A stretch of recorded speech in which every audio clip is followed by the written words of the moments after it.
Hi guys! Welcome back to my channel. So for today's video, we're going to watch Beanie recording session, Our Stories Shine This Christmas. So ngayon nagpi-premiere na siya. Waiting na lang tayo na mag-start. Matapos yung countdown kasi ngayon nagka-countdown na siya. So, let's go. Ito na guys, 12, 11, 10, 9. Mas okay sana kung sa YouTube channel lang din ito i-upload para alam mo maraming makakita kasi sa ABS-CBN siya. And by the way, baka ma-block so tatakluban ko na lang ulit, di ko alam.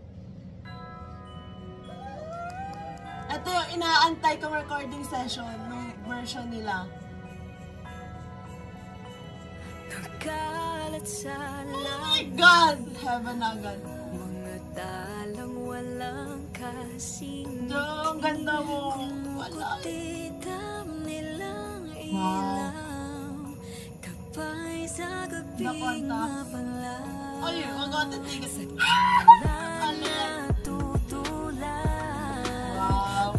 Kulay at Her smile. Hulog na hulog ang tao na to sa'yo. Grabe, boss ni Gwen. So, si Gwen pala yun. Parang akala ko una si Malor. So, it's Taco. Sobrang chaotic dun sa ano. Dun sa behind the scene. Ala, ganda mo. Her smile.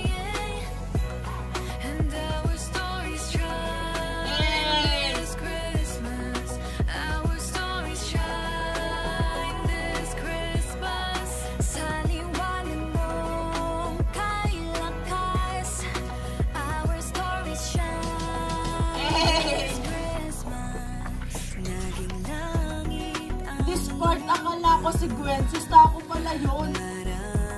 Diba ang hirap i-distinguish?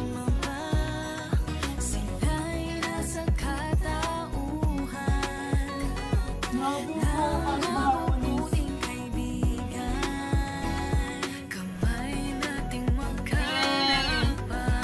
Ang angas mo, Mika Lim.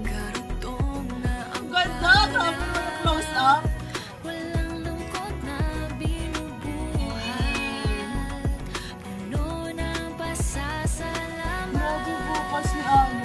Hindi siya singer ng dancer.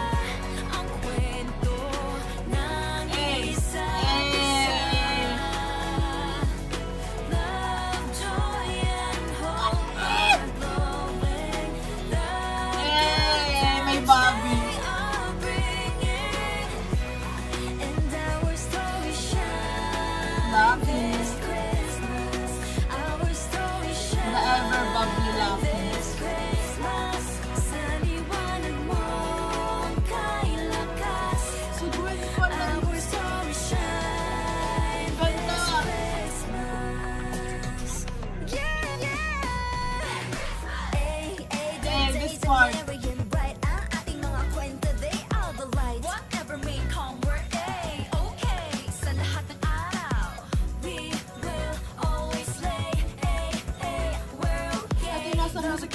Dream again, most of all stand up again. Ang kwento mo, salamin ang buhay ko. Kaya tulad mo, ito yung favorite kong part. Whatever may come, we're okay. Sa lahat ng grabe behind the scenes nung pagsulpot na yun ni Gwen, nakita ko sa TikTok. Like, sobra parang, di ba, parang yung normal na Gwen. Tapos pag once na go na, yung energy niya nandun. Ulitin ko yung kay Colette. Love again, dream again, most of all stand up again. Ang kwento mo, salamin ang buhay ko. Kaya tulad mo, may pinaglalaban ako. Whatever may come, part, oh my gosh. Sa lahat ng araw, we will always slay. We're okay. May kaya ka ba? Most of all, we will win again. Kaya to the world from Pilipinas, our stars will shine, shine, shine this Christmas. Galit!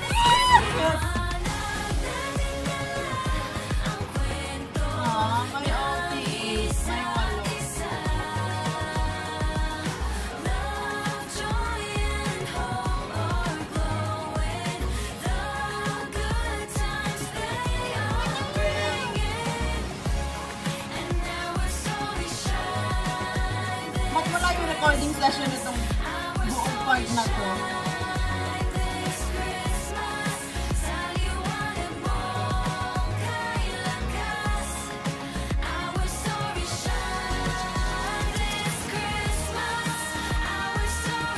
Diba talaga yung pag nagsama-sama na yung boses nilang lahat, sobrang perfect.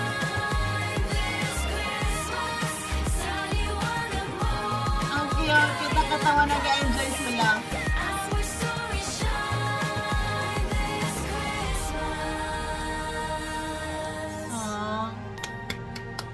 Guys, on-repeat na to sa akin sa Spotify talaga. Paulit-ulit ko siya pinapakinggan kasi ito yung gusto kong version, yung version nila na Beanie.